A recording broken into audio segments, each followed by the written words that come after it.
बंधुओं, एक एक भाव, एक एक क्षण श्री जगन्नाथ जी का इतना अद्भुत है। यदि कोई वैष्णव उसके बारे में आपको ज्ञान दे दे तो आप मंदिर से एक क्षण के लिए भी जा नहीं सकते हो। इतने दयालु, इतने कृपालु और इतने आनंदमय देव हैं श्री जगन्नाथ जी। पूरे विश्व भर में ठाकुर जी के शयन होते हैं तो रात्रि में सारा श्रृंगार उतारा जाता है, लेकिन एकमात्र जगन्नाथ जी ऐसे हैं जिनको रात्रि में श्रृंगार करके सुलाया जाता है। और श्रृंगार व्यक्ति कब करता है? बहुत ध्यान से सुनिएगा, एक एक शब्द बहुत सुंदर है। जगन्नाथ भाव समझना और उसका आस्वादन करना बहुत बड़ी बात है, इसलिए बहुत ध्यान से सुनो। व्यक्ति श्रृंगार कब करता? हम नए कपड़े कब पहनते हैं? हम अपना रूप कब सजाते हैं? हम गहने कब पहनते हैं? हम बाल आदि कब काटते हैं? जब हमको कहीं जाना हो, कहीं प्रस्थान करने का हमारा भाव बने, तब हम तैयार होते हैं। कोई विशिष्ट ओकेजन पर कहीं हमको उपलब्ध होना है तो हम अपना श्रृंगार करते हैं। श्री जगन्नाथ जी का श्रृंगार रात्रि में होता है। एक तो श्रृंगार सुबह होता ही है, बाकी जगन्नाथ जी रात्रि प्रसाद लेने के बाद जब शयन के लिए तैयारी होती है तो श्री जगन्नाथ जी का श्रृंगार होता है और पुष्पों का श्रृंगार होता है। क्यों? कहां जा रहे हैं जगन्नाथ जी? बोले श्री जगन्नाथ महाप्रभु रात्रि में पुरुषोत्तम क्षेत्र से श्री वृंदावन चले जाते हैं और वृंदावन जाकर के वहीं विहार करते हैं। इसलिए यहाँ की सब सहचरियां, यहाँ के सब सखा, यहाँ के सब पुजारी पंडा सब जगन्नाथ जी को तैयार करते हैं। क्यों? रात्रि रास विहार के लिए श्रीधाम वृंदावन प्रस्थान कर रहे हैं श्री जगन्नाथ जी, इसलिए उनका श्रृंगार किया जाता है। और कल जब हम गए थे दर्शन करने के लिए,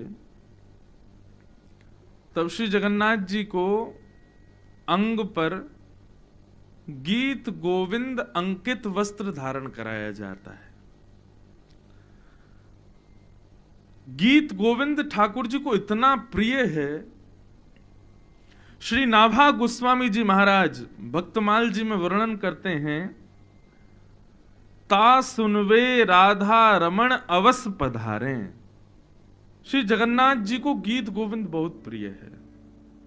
हमने पूछा, भैया ये गीत गोविंद का वस्त्र क्यों पहनते हैं ठाकुर जी? बोले ठाकुर जी अभी श्रृंगार करा के रास बिहार में जाने वाले हैं, लेकिन ठाकुर जी को रास बिहार से भी अति प्रिय है गीत गोविंद। यदि कोई भक्त अपने घर बैठ के गीत गोविंद का रात्रि में गान करेगा तो श्री जगन्नाथ जी रास बिहार में नहीं जाएंगे, उसके पास चले जाएंगे।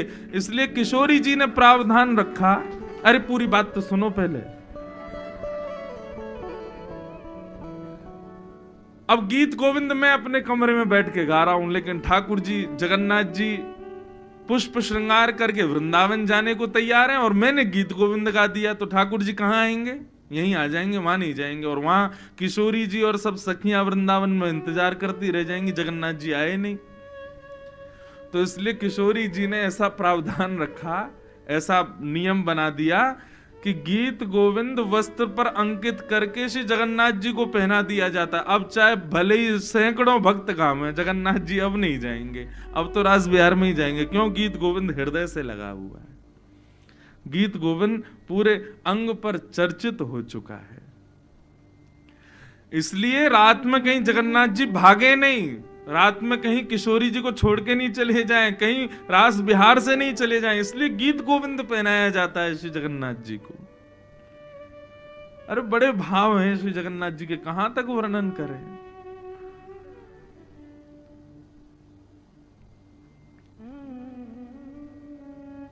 सब्जी बेचने वाला, उसकी बेटी को उसने गीत गोविंद याद करा दिया। अब वो गीत गोविंद का पाठ कब करती थी? जब बैंगन तोड़ने के लिए वन में जाती थी, अपने बगीचे में बैंगन तोड़ने जाती, तब गीत गोविंद गाती। जैसे ही वन में प्रवेश किया, बैगन तोड़ रही थी, उस समय गीत गोविंद क्या है बंधुओं, एक पूरा जयदेव महाप्रभु द्वारा रचित एक पूरा ग्रंथ है, जिसमें 8-8 पद, 8-8 अंतरों के पद हैं, अष्टपदियां। और वास्तव में गीत गोविंद क्या है, सब ब्रज लीला है। किशोरी जी के साथ में अंतरंग लीला जो ठाकुर जी की है, गीत गोविंद का प्रवचन नहीं हो सकता। कुछ कुछ भाव सुनाए जा सकते हैं, लेकिन संपूर्ण गीत गोविंद सुनाने की ना तो वक्ताओं में सामर्थ्य, ना आप सुन सकते हो। क्यों? भगवान की बिल्कुल अंतरंग लीलाएं हैं उसमें। तो गीत गोविंद, वो एक सब्जी वाले की बेटी बैगन तोड़ते तोड़ते गीत गोविंद गा रही थी। जगन्नाथ जी उसके पीछे पहुंच गए मंदिर से। सुबह सुबह भोर की बात, सूर्य उदय से पहले, कपाट ही नहीं खुले थे जगन्नाथ जी के, और जहां जहां वो जाए जगन्नाथ जी उसके पीछे पीछे जाएं। जैसे उसका बैगन तोड़ने का क्रम पूरा हुआ, गीत गोविंद भी पूरा हुआ और जगन्नाथ जी भी वापस आ गए। और यहां पुजारियों ने जैसे ही कपाट खुले, मंगला दर्शन, तो क्या देखा, जगन्नाथ जी के सबरे वस्त्र जो हैं फटे पड़े हैं, यहां से आंख वाँख सब छिली पड़ी हैं, जगन्नाथ जी के कांटे कूटे लगे हुए हैं पूरे अंग पर। सब देख करके पुजारी तो ये क्या हो गया, ये क्या हो गया, सब लोग प्रणाम करने लगे, हे जगन्नाथ भगवान ये क्या हुआ, कौन घुस गया मंदिर में, किसने ऐसे इस प्रकार से जगन्नाथ जी को कष्ट दिया। तब यहाँ के जो राजा हैं उनको तो संकेत करते हैं ना जगन्नाथ जी, आज भी कुछ भी होना हो, राजा से जाकर के श्री जगन्नाथ जी स्वयं राजा को संकेत करते हैं कि ऐसा नहीं ऐसा करो, ऐसा नहीं वैसा करो। सब पुजारियों ने जाके राजा से कहा, बोले आज जगन्नाथ जी के वस्त्र फटे हुए, उनके संग सब अंग प्रत्यंग छिले हुए, क्या हुआ, आप प्रार्थना करो ना जगन्नाथ जी से। राजा ने जाकर के जब पूछा तो श्री जगन्नाथ जी बोले मैं क्या करूं, मुझे गीत गोविंद इतना प्रिय है, कोई भी गाता है मैं तुरंत दौड़ा चला जाता हूं। एक जगन्नाथपुरी का एक फल बेचने वाला है, उसकी बेटी वन में बैठ करके बैंगन तोड़ते तोड़ते गीत गोविंद गा रही थी, मुझसे रुका नहीं गया। ये बलदाऊ सुभद्रा तो खूब रोक रहे थे मुझको, लेकिन मैं दौड़ के पहुंच ही गया। अब वो जहां जहां जा रही थी, मैं बिना विचार किए उसके पीछे पीछे झाड़ियों में, कांटों में, सब जगह प्रवेश करता गया, और मेरा सारा अंग जो है वो अस्त व्यस्त हो गया, कांटे कूटे लग गए। लेकिन मुझे तो गीत गोविंद सुनने में इतना सुख मिला कि मुझे कांटे लगे, वस्त्र फटे, इनका कोई मालूम नहीं चला। मुझे गीत गोविंद बहुत प्रिय है। ये सुनकर के राजा के नेत्र सजल हो गए। तुरंत उस फल बेचने वाले के पुत्री को बुलाया, जल से अभिषेक किया, उसको शुद्ध किया, और श्री जगन्नाथ जी के गर्भगृह में उसको बिठाया। वो बोले, कहा बिटिया, जो गीत गोविंद तुम सुबह सुबह रोज गाती हो, अब गा के सुनाओ। तब उसने गीत गोविंद गाया। और गीत गोविंद की ऐसी स्थिति कि यहां तो वो नृत्य करे और सामने ब्रह्म वेदी पर श्री जगन्नाथ जी उछल उछल करके नाचे, और सारे पंडा पुजारी सब दर्शन कर रहे हैं, जगन्नाथ जी मचल रहे हैं, आनंदित हो रहे हैं उसके भाव को सुन करके। धीर समीरे, गीत गोविंद का एक पद, धीर समीरे यमुना तीरे, बसती बने चले, करयुगशील बिहारी।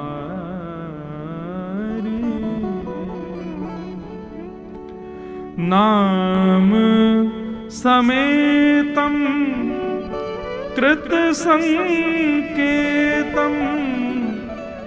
वादयते मृदवेणुं, बहुमनुते ननुते तनु संगत, पवन चलित मपिरेणुं।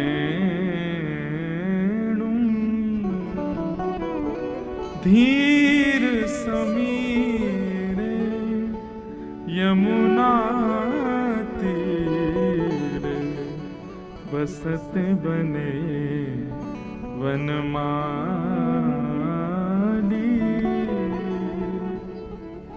पतति पतत्रे विचलते पत्रे शंकित भवदुपयानम् रचयति शयनम् सचकितनयनम् पश्यति तव पन्थानम्।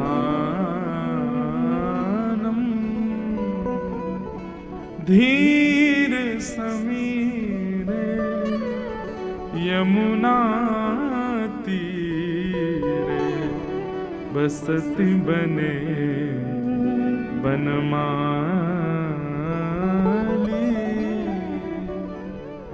धीर समीरे यमुना तीरे बसति बने वनमाली।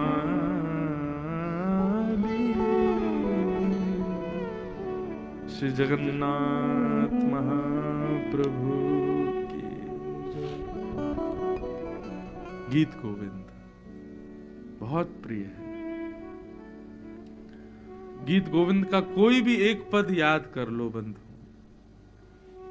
मैं तो कल भी निवेदन कर रहा था आपसे, और 7 दिन तक नित्य रात्रि में जब जाओ जगन्नाथ प्रभु के पास, आज भी श्री जगन्नाथ महाप्रभु रात में बिना गीत गोविंद सुने ओढ़ते भी हैं, पहनते भी हैं, और फिर रात्रि में उनको लोरी के रूप में गीत गोविंद ही सुनाते हैं, सब पुजारी खड़े होके, तभी सोते हैं बिना गीत। कितना प्रिय है गीत गोविंद। इसलिए बंधुओं कोई भी एक अष्टपदी याद कर लीजिए। इन 7 दिनों में पुरुषोत्तम मास की एक कथा सफल हो जाए यदि हमको एक अष्टपदी भी याद हो जाए, और हम नित्य श्री जगन्नाथ जी को सुना दें। हमसे प्रिय फिर कोई नहीं जगन्नाथ जी को। एक मुस्लिम था मौलवी, उसका एक मित्र था कोई वैष्णव, दोनों कहीं मित्र बन गए होंगे। अब दोनों में कभी कभी धर्म चर्चा होती थी, एक दूसरे के धर्म को लेकर के, पंथों को लेकर के बात होती थी। तो एक दिन उस मौलवी ने अपने वैष्णव उस मित्र से कहा,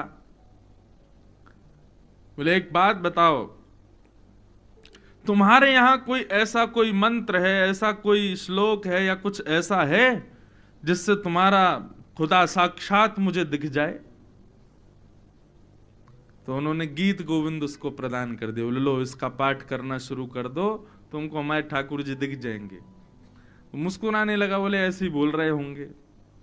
बोले बस एक काम करना। बोले क्या? बोले जब इसको लेकर के बैठो और इसका गायन करो, तब भाव से या प्रत्यक्ष रूप से एक खाली आसन लगा देना। उसने कहा क्यों? बोले क्योंकि ये जब तुम गाओगे ना तो हमारे जगन्नाथ जी, हमारे ठाकुर जी, राधा रमन जी निश्चित आएंगे वहां पर। भले ही तुम्हें दिखे ना, धीरे धीरे तुम्हारी भक्ति पुष्ट होगी तब तुमको दिखेंगे, लेकिन तुम आसन बिना आसन लगाए कभी मत गाना। एक आसन सन्मुख या आसन नहीं हो तो एक भाव से कि मैंने यहां पर एक चौकी लगा दी है, ठाकुर जी अगर आप आओ तो बैठ जाना। एक आसन निश्चित रख देना। मौलवी ने कहा ठीक है। अब वो रोज गाते और रोज एक आसन लगाते। इसी प्रकार अलग अलग अष्टपदियां गाते। धीर समीरे यमुना तीरे बसती बने वनमाली। थे तो वो मौलवी, लेकिन संस्कृत आती थी। प्राचीन भारत में सबको संस्कृत आती थी। संस्कृत जैसे आज हम हिंदी बोलते हैं, वैसे प्राचीन भारत में संस्कृत सबको ही आती थी, सभी बोलते थे।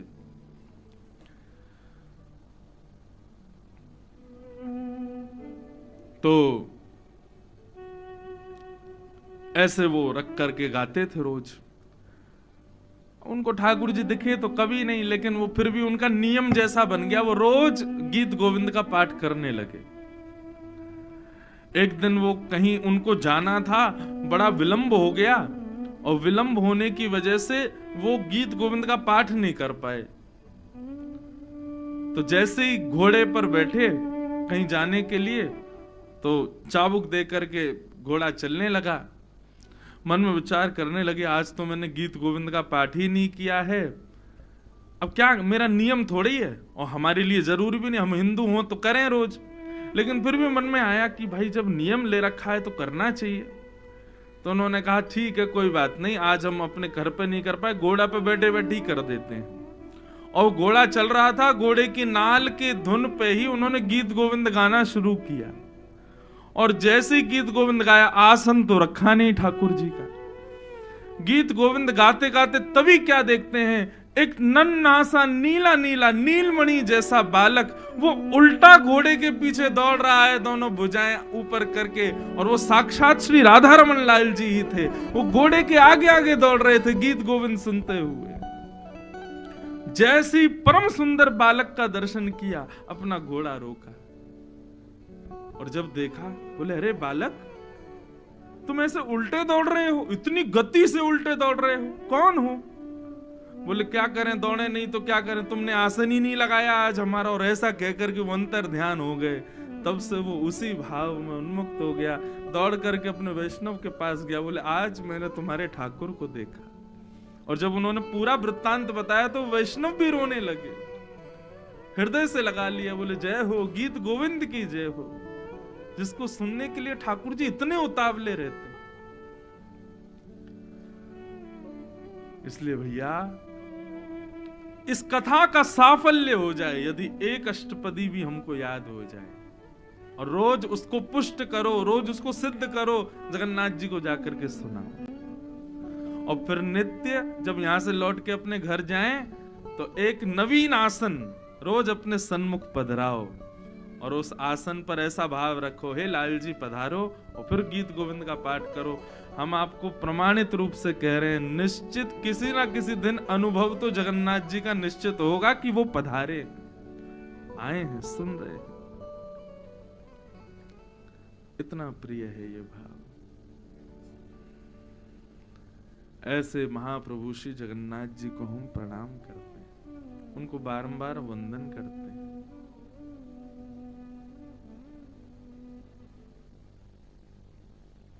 एक बार एक वैष्णव थे, जाने यहाँ के राजा थे शायद उस समय के, उन्होंने एक दूसरा गीत गोविंद बना दिया और सब जगह कहा कि इसको प्रमाणित मानो, यही है असली गीत गोविंद। जब उन्होंने ऐसा किया तो जगन्नाथ जी उनके स्वप्न में आ गए, और स्वप्न में भी महाराज नृसिंह बन करके आए और कहा कि खबरदार, जो मेरे गीत गोविंद को तुमने अपना ये जयदेव महाप्रभु का जो गीत गोविंद वही मेरा प्राण है, तुम अपना ग्रंथ लिखो, उसमें कोई आपत्ति नहीं है, लेकिन वो तुम्हारा श्रेष्ठ है, उनका श्रेष्ठ नहीं है, ऐसा मत करो। यदि ऐसा करोगे तो हम नृसिंह बन करके जैसे हिरण्यकश्यप का पेट विदरण किया तुम्हारा भी कर देंगे। इतना प्रिय है। कहने का भाव गीत गोविंद मतलब हमारे सब भक्तों के हृदय के भाव सब गीत गोविंद ही हैं, और वो श्री जगन्नाथ जी को प्राणों से भी प्रिय है। उनको सुनाओ, उनको जाके कुछ कहो, गाओ, मंदिर में जाकर के निर्लज्ज हो जाओ। कौन अगल बगल वाले क्या सोचेंगे, आगे पीछे वाले क्या कहेंगे, कुछ मत विचार करो, एक कोने में बैठ जाओ। और सबसे बढ़िया समय है रात्रि में जाओ, 9-10 बजे, उस समय थोड़ी भीड़ कम रहती है।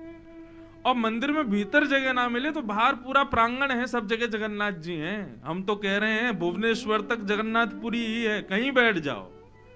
और मंदिर में ज्यादा भीड़ लगे, समुद्र किनारे बैठ जाओ, वहां बैठ करके कुछ गाओ, कुछ सुनाओ, जगन्नाथ जी को हृदय से पुकारो।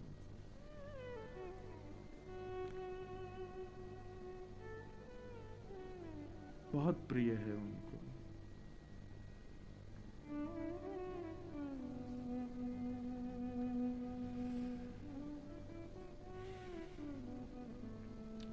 श्री जगन्नाथ महाप्रभु की